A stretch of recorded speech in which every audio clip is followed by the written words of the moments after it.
Bom, na aula de hoje, né, no conteúdo semanal, nós iremos trabalhar um pouquinho sobre a questão do planejamento em logística, né? É uma questão muito interessante, muito importante, uma vez que a parte de planejamento faz elo principal de todo conceito de administração. E não deixa. Isso não é menor quando a gente fala em logística. Na realidade, ele acaba sendo até um pouco mais denso, um pouco mais complexo, porque a gente vai lidar com um setor onde existe muita incerteza, né? É lógico que alguns produtos e serviços logísticos a gente tem um bom planejamento, né? Uma boa previsibilidade, mas nem todos, tá? Então, quando a gente fala de uma estratégia empresarial, uma estratégia organizacional, tá? A gente tem que ter em mente os objetivos da empresa, né? Quais são os objetivos principais da organização? Quais são, no momento que a gente está criando uma estratégia organizacional, tá? Qual que seria os objetivos principais a serem observados? Então, gente, é muito importante a gente ter um primeiro ponto, né, quando a gente vai fazer um planejamento logístico, quais serão as metas da sua organização. Né? A gente viu isso lá em produção, né, em algumas outras disciplinas de administração também é comum falar sobre isso, mas a gente tem alguns objetivos, né, nem todos os objetivos organizacionais visam o retorno financeiro, né, mas a maioria sim, e não deixa de ser diferente quando a gente vai fazer uma estratégia em termos logísticos, né? A gente vai fazer, né, um planejamento buscando realização de lucros maiores, mais densos. A gente vai buscar um planejamento logístico buscando um maior retorno de investimento, ou a gente vai buscar um mercado em crescimento. Quando a gente está analisando a questão de mercados em crescimento, é muito interessante, porque nem sempre, ou às vezes quase nunca, a empresa consegue, de uma forma geral, já entrar nesse mercado sendo lucrativa, né? Ou tendo um retorno de capital imediato. Então, às vezes, ela busca um posicionamento para, por exemplo, tentar frear a ascensão de uma empresa. Eu não sei se vocês leram o material dessa semana, no capítulo 2, mostra um exemplo muito claro, muito interessante, onde uma empresa de molhos, né, tinha um molho líder em mercado e estava chegando um concorrente muito forte, né? E aí, como a empresa já estava estabilizada com uma estratégia logística muito interessante, ela criou uma variável desse molho líder em mercado e conseguiu distribuir ele na rede varejista muito mais rápido que o concorrente, e com isso ela freou um avanço de um potencial concorrente naquele momento. Então é interessante, né, quando a gente vai buscar uma estratégia, é que a gente tem em mente, né, os componentes para fazer esse bom planejamento. Não adianta fazer um planejamento só dentro da minha organização. Não vai ser legal. A gente tem que ter uma estratégia baseada em cima dos clientes, dos fornecedores, dos concorrentes, tá? Da própria empresa. Ou seja, a gente tem uma gama de informações a serem levantadas quando a gente está fazendo uma estratégia organizacional que envolve um setor tão importante, muito denso, né, muito grande. E aí, a partir daí, a gente tem que buscar quais são as principais soluções. Tá?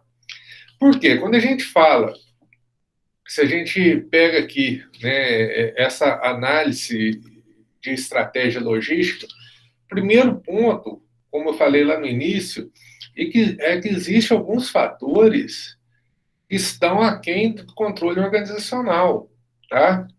Por exemplo, né, fatores econômicos. A gente está passando por uma crise aí econômica interessante no que tange aí a gente ficar alerta em relação às oportunidades e às ameaças que esse novo mercado diante da crise vai oferecer, né? Que, por exemplo, quando a gente fala em logística, né? Eu já comentei isso no nosso último encontro, a gente tem uma gama de oportunidade agora muito grande. Né? A gente tem visto grandes empresas, grandes parcerias que estão chegando aí para abocanhar uma fatia do mercado, né, que não vou falar que ela não existia, mas estava até certo ponto adormecida, mas com a nova mudança de hábito, impulsionando maior consumo doméstico, né, a pessoa está pedindo mais refeições em casa, está comprando mais produtos à distância, e isso vai trazer novas oportunidades de entrada de novas empresas nesse mercado e novos modelos de negócio. Tá? Quem tiver curiosidade, algum tempinho, pesquisa alguns vídeos aí no YouTube sobre essa nova estratégia que o Mercado Livre está fazendo agora de entrega express. Olha que interessante. O que eles fizeram? Eles estão com 2 centros de distribuição, né, um em São Paulo, outro em Camaçari, na Bahia, e esse centro de distribuições oferece aí o envio express. Como funciona? Uma empresa, né, a empresa tem que ter CNPJ e tal, ela está comercializando determinado tipo de produto. Então, ela pode passar, né, aqueles produtos, olha que interessante isso para quem está entrando no mercado. Eu vendo roupa, por exemplo, né, eu posso pegar o estoque da minha roupa, né, anunciar no site do Mercado Livre e deixar esses produtos no centro de distribuição no Mercado Livre. Então, para isso, eu vou ter como benefício a não utilização de espaço físico em estoque, que a gente viu isso no semestre passado, que o estoque gera um alto valor para ficar ali parado, né? Eu vou reduzir o número de funcionários, porque toda a movimentação, separação, embalagem toda é feita pelo pessoal do Mercado Livre. E o detalhe, ele não cobra mais por isso. Você pode deixar os produtos lá, eles vão fazer entrega express, lógico, vai pagar o valor do frete. Só que, pelos relatos que eu tenho pesquisado, que eu tenho lido, o ganho de vendas, né, o faturamento dessas empresas que estão utilizando essa estratégia está aumentando em torno de 30%, 40%. E outra, eu não preciso pagar nenhum frete para mandar para o centro de distribuição. O próprio Mercado Livre vai recolher as mercadorias, né? Por exemplo, a gente que não mora no estado de São Paulo nem na Bahia, como que eu vou mandar isso para lá?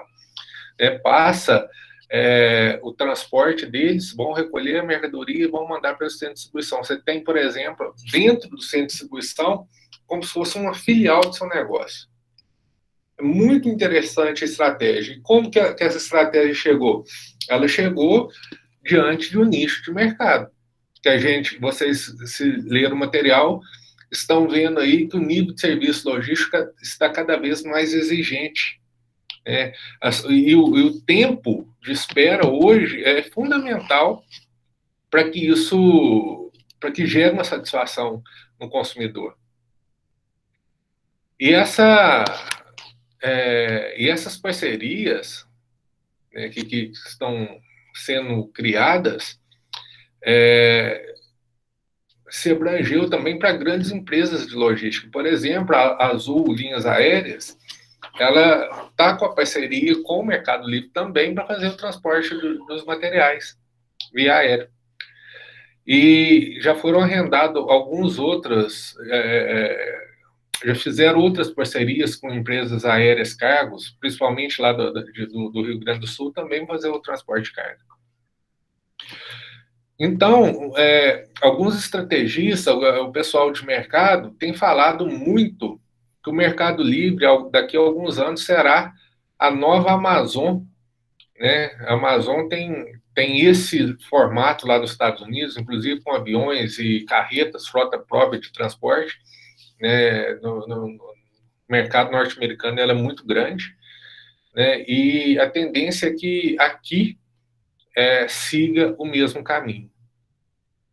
Né? Ou seja, são fatores externos que algumas empresas estão vendo esses nichos de mercado acontecer. Tá? Outros fatores são fatores reguladores, né? Que, por exemplo,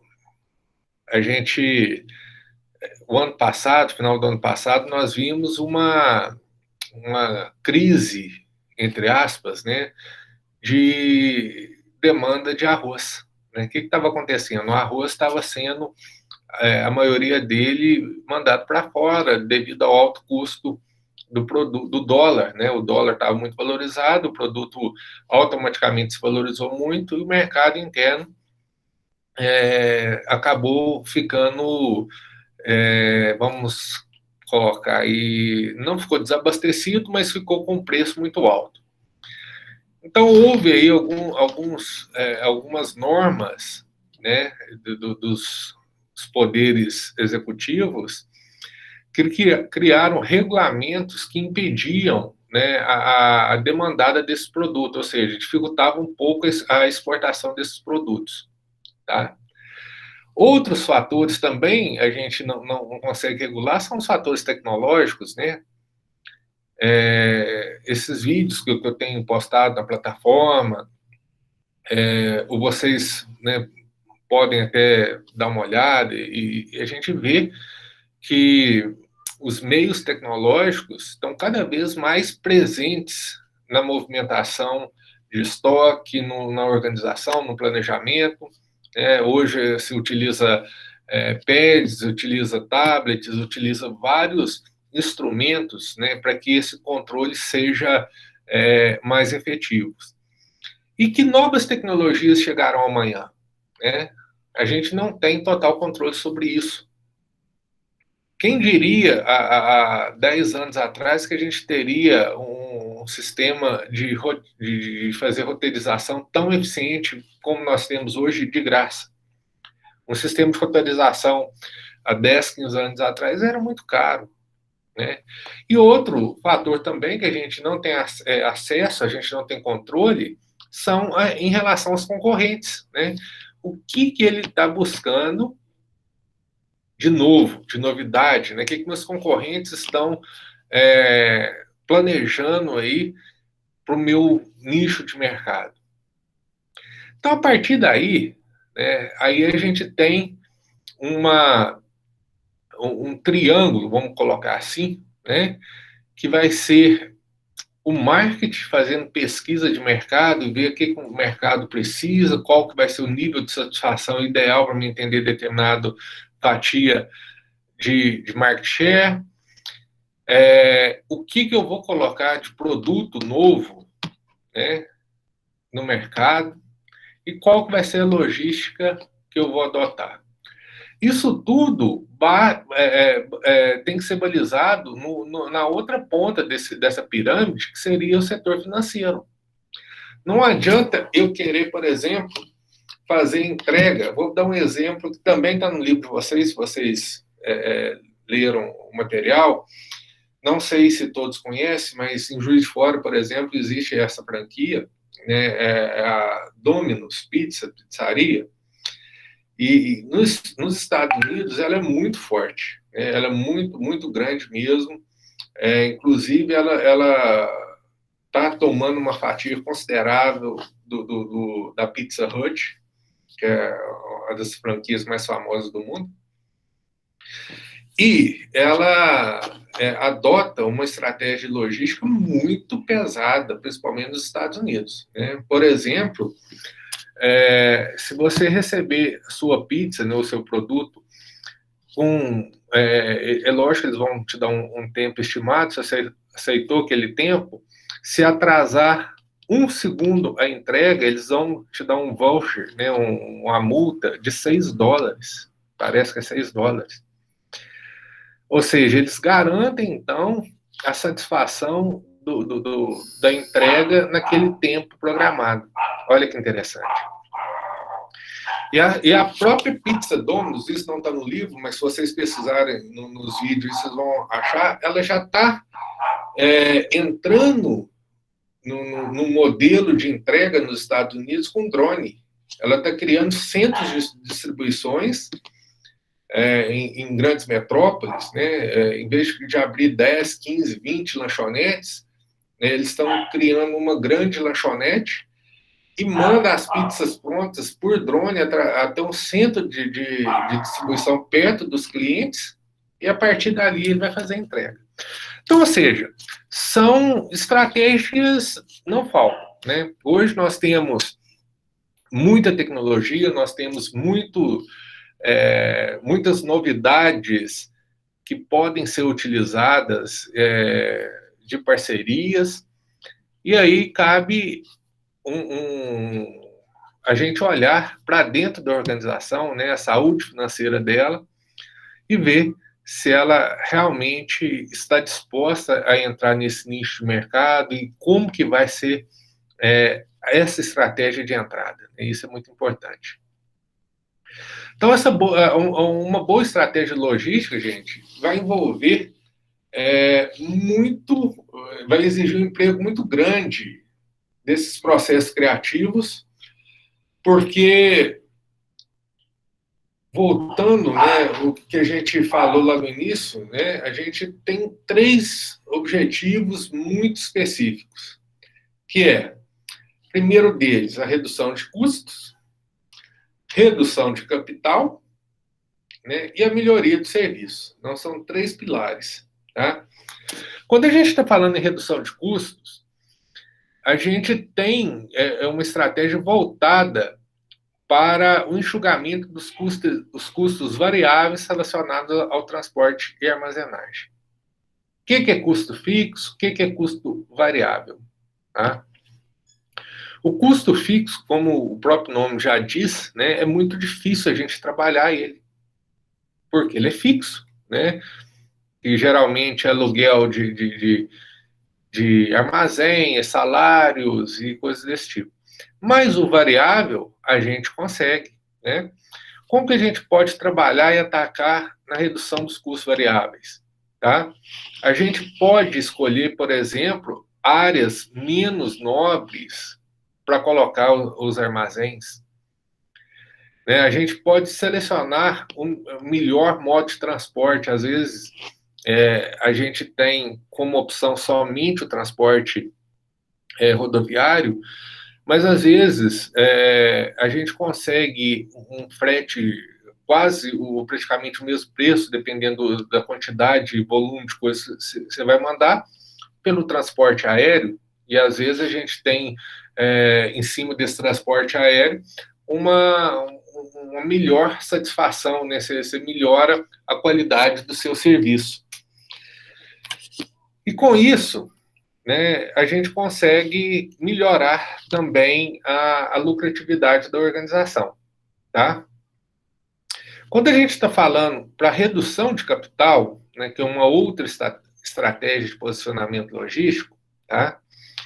A gente busca, né, uma estratégia que visa enxugar os investimentos com os ativos logísticos. Né? Por exemplo, eu posso enviar a mercadoria diretamente para o cliente, em vez de colocar ele em armazenamento. Tá? Quando a mercadoria está em transporte, nós chamamos ela, né, a gente viu também materiais, de estoque em movimento.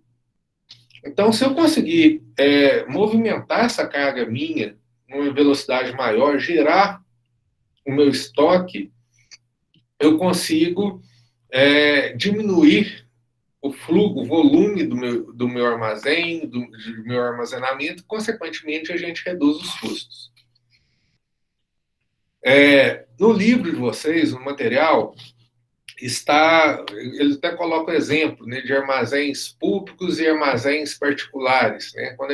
Eu acho que o livro americano tal, provavelmente tem uma diferença de tradução. Quando ele está falando de armazém público, não é o governo, né, o poder público disponibilizar armazéns para empresas, mas ele, em vez disso, ele seria alugar. Esses armazéns públicos que fala no material seria aluguel de galpões e armazéns que não faz parte aí do ativo imobilizado da empresa, tá? Eu posso também utilizar uma abordagem just-in-time e, consequentemente, manter os estoques num nível muito baixo, tá? Ou eu posso buscar uma terceirização de serviço logístico e, com isso, transferir a responsabilidade para uma empresa terceira. Então, essas estratégias fazem parte da redução ali do capital empregado em logística, né? Em logística, eu consigo fazer essa estratégia buscando essa redução desses valores, ok? Se alguém tiver dúvida, gente, pode abrir o comentário, alguma coisa desse tipo, tá? E que eu vou responder assim que possível, tá? Para a gente ser eficiente, né, quando a gente fala no serviço logístico, né, a gente fala também que a gente tem que oferecer para o cliente um retorno diante daquilo que ele espera de tempo, de qualidade, que o produto chegue até as mãos deles. Né? Imagine, por exemplo, eu tenho uma empresa, uma floricultura, eu vou vender flores e a flor chega toda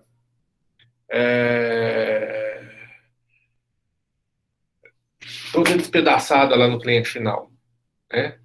Isso seria um problema muito, muito grande, né? Muito grave. Então, o serviço logístico busca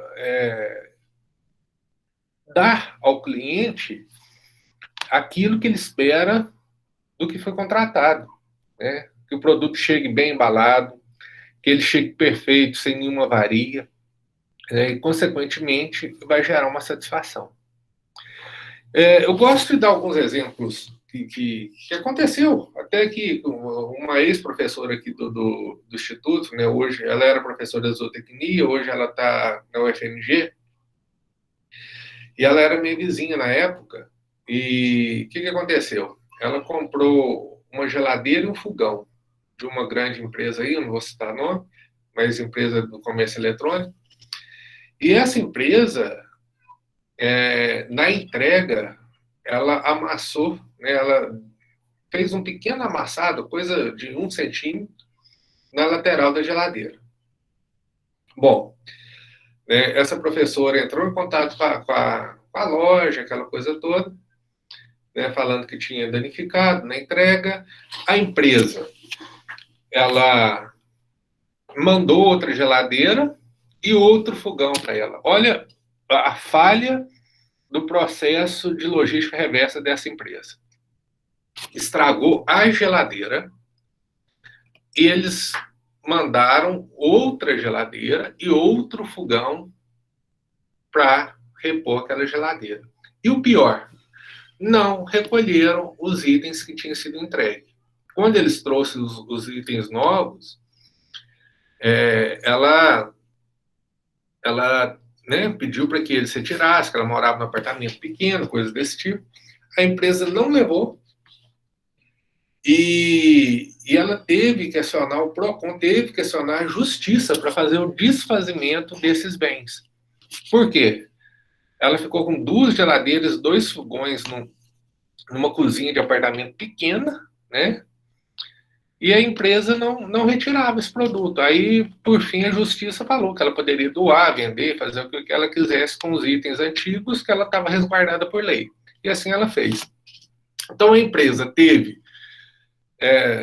para uma má operação logística, né, ela teve a perda do primeiro produto que foi entregue, né, que a Patrícia falou que aconteceu com a avó dela também. Ela teve a perda do primeiro produto, teve que mandar outros produtos e a logística reversa não levou, né, para reparo, né, ou para fazer coisas desse tipo.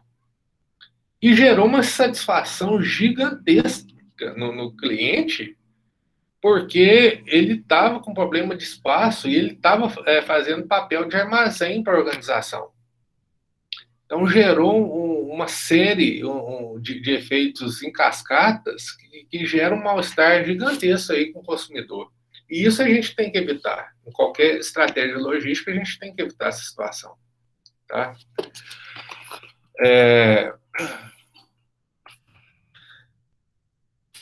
Então, quando a gente vai fazer qualquer planejamento, vocês provavelmente já viram isso aí em várias disciplinas, né? A gente tem 3 pilares para a gente trabalhar o planejamento, né? Que é o tático, o estratégico e o operacional. Desculpa, operacional, tático e estratégico. Eu acabei invertendo.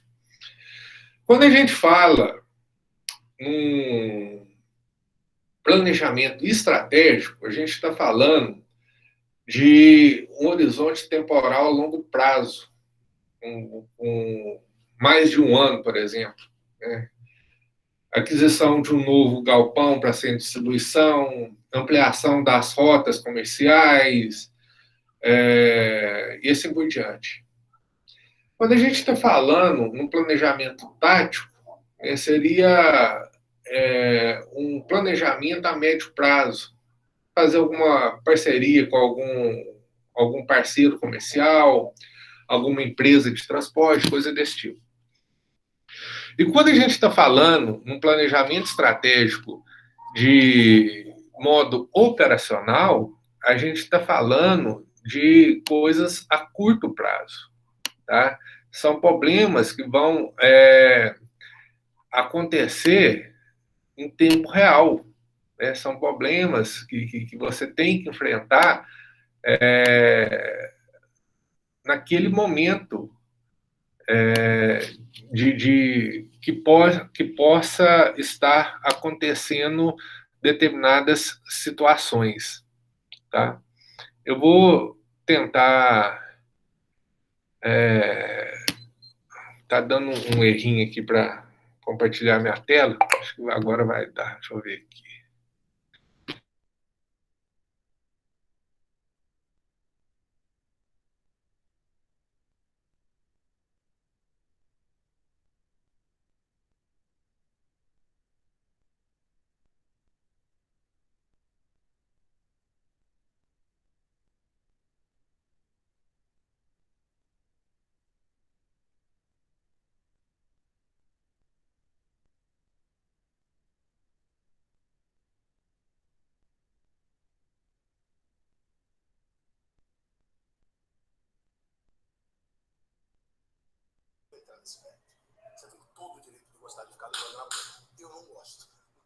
Ô, Bruno, tá sem áudio.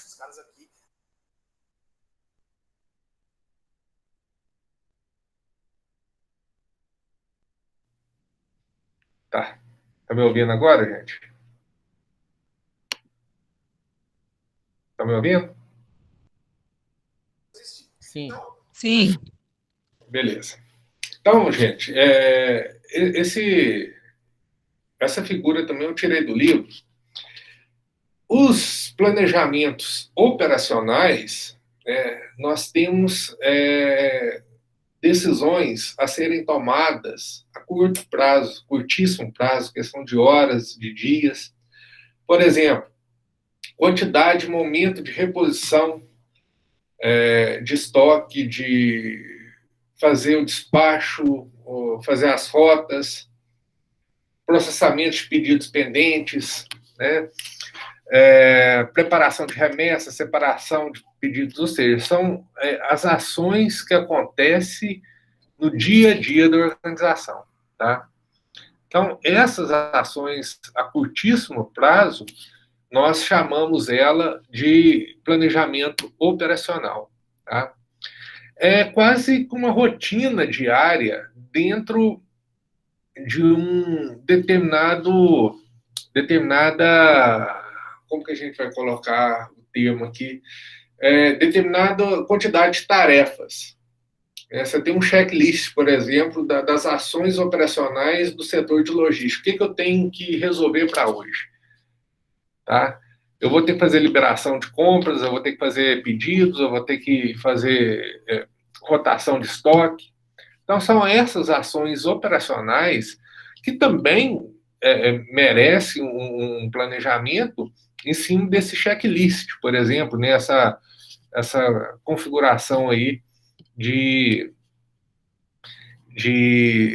atividades diárias para serem executadas. Tá? Isso é muito importante. Tá? Quando a gente fala desse serviço que a gente vai prestar ao cliente, a gente vai colocar para o cliente, a gente está falando ele no sentido muito amplo, que vai envolver a rapidez de entrega, a disponibilidade no estoque, que a gente já viu isso também lá para trás, que o custo pela falta é muito grande, né? Você comprar um pedido e não poder ser atendido gera uma insatisfação muito grande, tá? E outro fator também, né, que seria a agilidade e a precisão no processamento de pedido. Será que aquilo que eu comprei, cor, tamanho, numeração, quantidade, eu estou recebendo? Está dentro do que foi programado? Tá? Então, isso é muito importante nesse planejamento. Tá? E aí, partindo dessa série de ações, a gente tem, segundo os teóricos, um fator muito importante a ser trabalhado dentro da logística, que é o transporte. Segundo esses teóricos, 70% do custo logístico está em cima do transporte. Tá? Só um minutinho.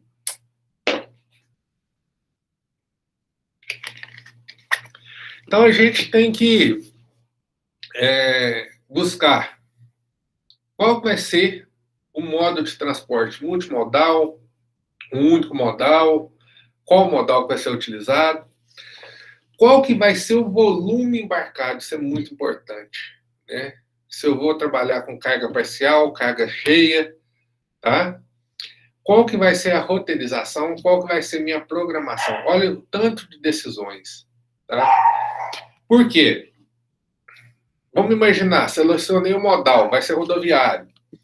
Aí eu tenho o volume de embarque. Eu vou trabalhar só com carga cheia? Então eu vou ter que fazer uma programação com o setor comercial da empresa para me ter uma ideia de quanto tempo eu demoro para encher uma carga para sair para entrega. E qual que vai ser minha roteirização? Como que eu vou fazer essa roteirização? Então, são decisões extremamente importantes que vai influenciar a alocação ou não do centro de distribuição, a localizações dos armazéns, nível de estoque que eu tenho que ter nesses armazéns. Tá? São todos fatores que vão impactar diretamente aí nesse planejamento logístico. E quando a gente vai fazer esse planejamento, né, a gente tem que planejar também, que nós chamamos em logística, os nós. né? O que são os nós do planejamento de transporte logístico? Tá? São os pontos, os armazéns, as fábricas. Tá? Os pontos que eu estou falando são lojas de varejo, supermercados, onde que o cliente vai ter, vai ter acesso a isso. Deixa eu ver se eu acho aqui a figura que está no livro, que vai exemplificar para vocês como que é configurado esses nós. Achei. Espera aí, só um minutinho que eu vou colocar aqui.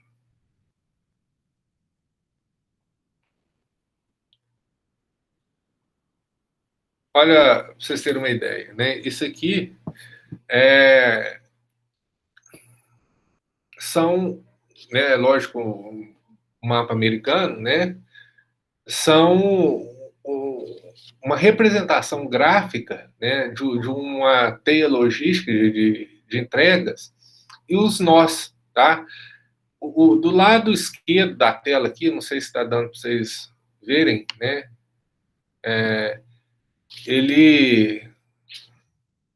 Esse lado aqui, só um minutinho que eu vou colocar uma caneta aqui. Então, esse lado do laser,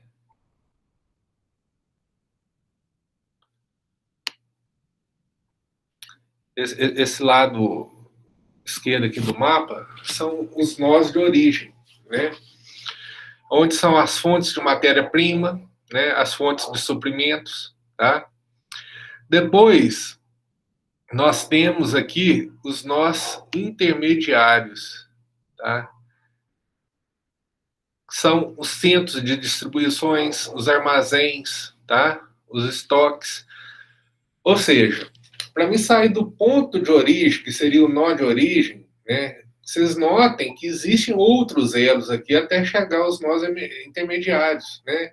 Por exemplo, eu posso ter nesse exemplo aqui tá acontecendo a troca dos modais, né, aquaviário por pick-pack e ferroviário, tá vendo? E a gente tem os últimos nós, que são os nós de destino, né? São aqueles aonde vão consumir a matéria-prima, né? Onde vai existir as demandas, né? Os clientes, um varejista, por exemplo, ou um centro de distribuição de compras online.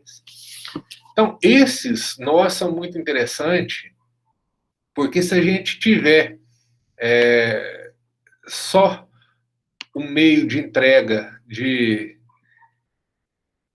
fonte de matéria-prima ao cliente final, por exemplo, né, o que vai acontecer?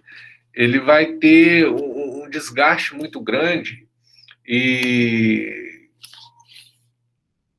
vai ter um custo muito grande, porque imagine atravessar o país, né? Às vezes a gente não consegue fazer uma carga total, uma carga cheia, às vezes passa por problemas de quebra de caminhão ou acidentes nesse trajeto e a mercadoria fica parada. Então é interessante, principalmente quando a gente está falando em longas distâncias, como é o caso dos Estados Unidos, como é o caso do Brasil, né, que são distâncias continentais, né? Se a gente fala de Europa, por exemplo, a distância de Portugal até a França, por exemplo, é quase a mesma saindo de São Paulo e indo ao Paraná, ao Santa Catarina, talvez, né? Então, quando a gente analisa essas nossas distâncias, são distâncias enormes, que merecem, então, uma configuração em cima desses nós, justamente para poder reduzir o custo e facilitar o processo de planejamento logístico. Tá? Dentro dessa estratégia, desse planejamento, é muito importante a gente definir como que a gente vai fazer esse tipo de entrega, se vai ser por metros cúbicos, por volume, né? Por exemplo, containers, ou se vai ser pelo volume, qual que vai ser o valor e o risco assumido nessa operação logística, tá? Então, isso é tudo muito importante a gente definir. A embalagem é fundamental.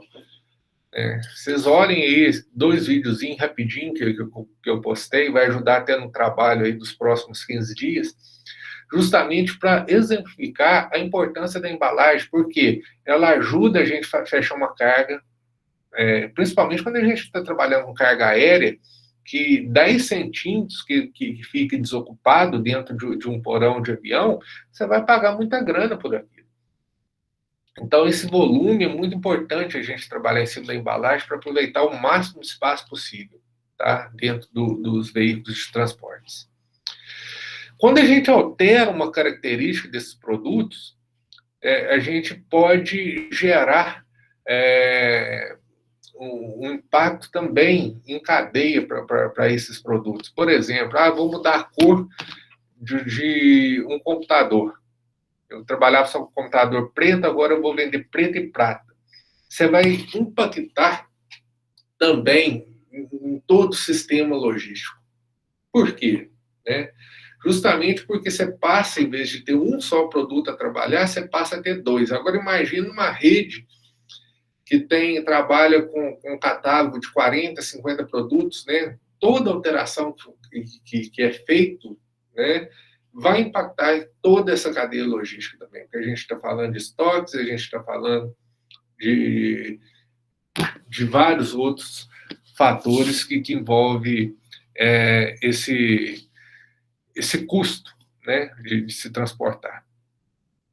Então, esses custos, gente, devem ser muito bem tratados. Quando a gente vai, por exemplo, trabalhar talvez a mais complexa de todas as operações logísticas, eu creio que seria quando a gente mexe com gêneros alimentícios e produtos químicos, por exemplo. Vamos imaginar aí uma rede varejista de supermercados. Imagine aí redes como Bahamas, Marte Minas, Walmart, que eles têm vários centros de distribuição. Então, sai um caminhão, né, que vai estar dentro da carga produtos tóxicos, químicos e também produtos alimentícios. Como que a gente vai fazer essa separação para que não haja contaminação? São questões aí que geram uma preocupação muito grande, tá? E a gente tem que trabalhar isso dentro dessa estratégia logística. E aí, eu chamo a atenção para qual estratégia a gente vai utilizar, né? Por quê? Eu tenho 2 estratégicas balizares em logística, que na produção nós chamamos de produção puxada e empurrada. Né? Na logística, a gente trabalha fornecimento sobre estoque. Eu vou estocar, esperar o meu cliente comprar, fazer o pedido para tirar aquilo do estoque e entregar. Ou eu vou fazer um fornecimento sobre pedido. Né? Eu vou aguardar o pedido, né? E a partir dali eu vou providenciar toda a movimentação e entrega.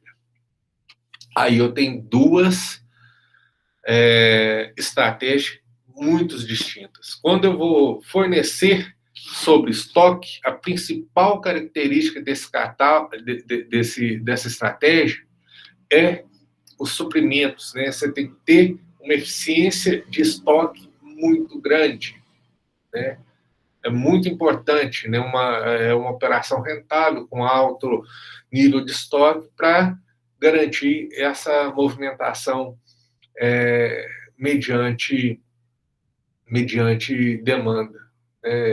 Desculpa, você tem que deixar à disposição do cliente para que ele possa escolher o que ele vai demandar. E quando vai ser sobre pedido, geralmente é quando a gente trabalha com produtos personalizados, produtos que visam uma satisfação em cima de algumas características específicas. Então, é lógico que o prazo de entrega nessas condições ele se alonga um pouquinho, né, mas o demandante ele já sabe disso, tá? E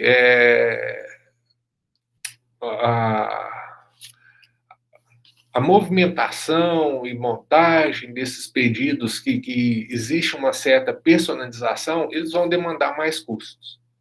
Mas esses custos vão ser compensados com a redução do estoque, né? Eu vou ter menos produtos no estoque. A tendência de utilização do modelo just-in-time, né, seria isso, né? Você trabalhar sob pedido. E existe algumas redes, até de fast food, que já estão conseguindo unir essas duas estratégias. A gente tem duas grandes, né, McDonald's, Burger King, por exemplo, que já conseguem, eles têm uma estratégia de não esperar o pedido para ganhar tempo, mas em cima de alguns itens do estoque. Né? Aquele sanduíche, por exemplo, que tem uma maior circulação, em alguns pontos do dia, né, alguns horários de picos, eles fazem de forma contínua, antes mesmo do pedido, para poder atender no menor tempo possível. Entendeu?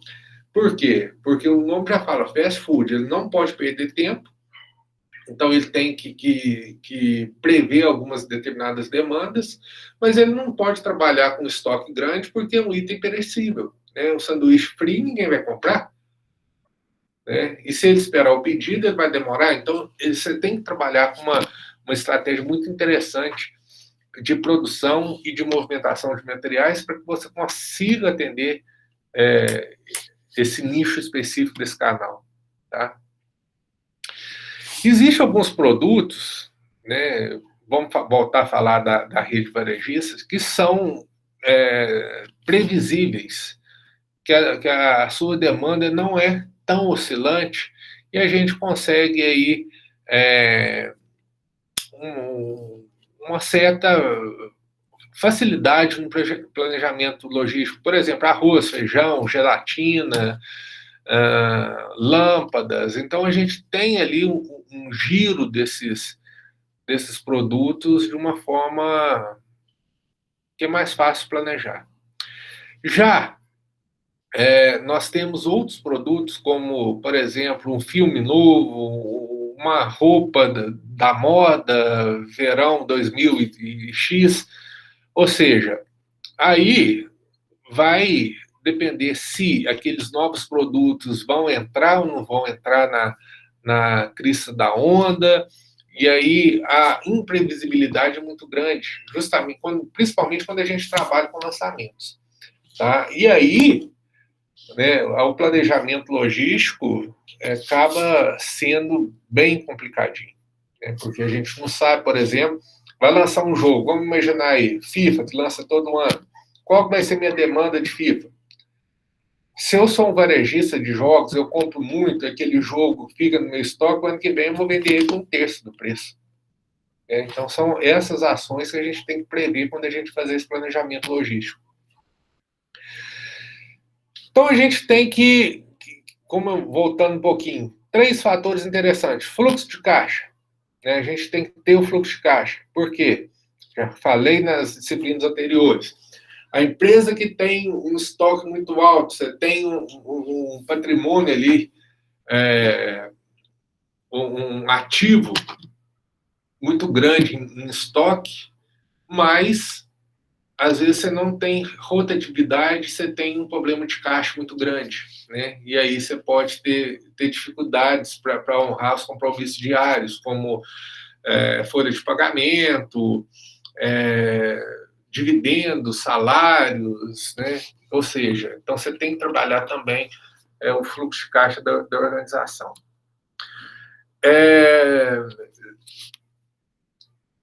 A economia também, né?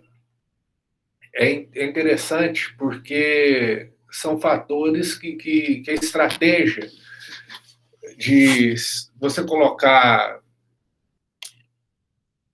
centros de distribuições mais perto da fonte de matéria-prima ou do consumidor final, ela vai gerar um custo muito grande em cima de manutenção de estoque, de frota, de combustível, e aí ele vai dar um ganho em escala também. Você vai ter uma economia se a gente buscar essas estratégias dentro do processo de planejamento logístico.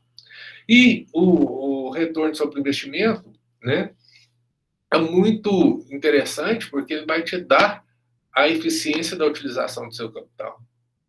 Se o seu capital está sendo bem empregado, né, se aquilo que você investiu em novas tecnologias, por exemplo, de transporte, vai te dar um retorno maior que o mercado financeiro vai te dar. Porque isso que é interessante. Se o dinheiro, se o retorno colocado naquele aparato logístico ali, ele não te der um retorno maior do mercado financeiro, para que eu investi? Então, isso é muito importante também, a gente trabalhar essa parte aí da análise do retorno do capital aplicado. Ô, gente, o geralzão que eu queria passar aí desse capítulo 2 seria isso, né? Aí eu vou abrir agora, né, se o pessoal tiver alguma dúvida, né, tiver alguma questão que queira que eu fale mais, podem ficar à vontade, tá? Sobre as questões da nossa prova, né, como ela está aberta até hoje, à noite, né, eu peço que alguma notificação, alguma questão que vocês queiram que eu revise, vocês me peçam a partir de amanhã, né, e aí eu vejo com vocês, tá? Então, fiquem à vontade.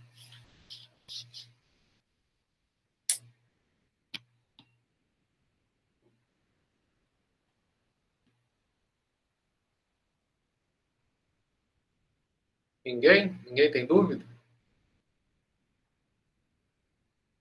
Então, eu vou parar a gravação aqui, gente, e eu vou passar a aula, tá?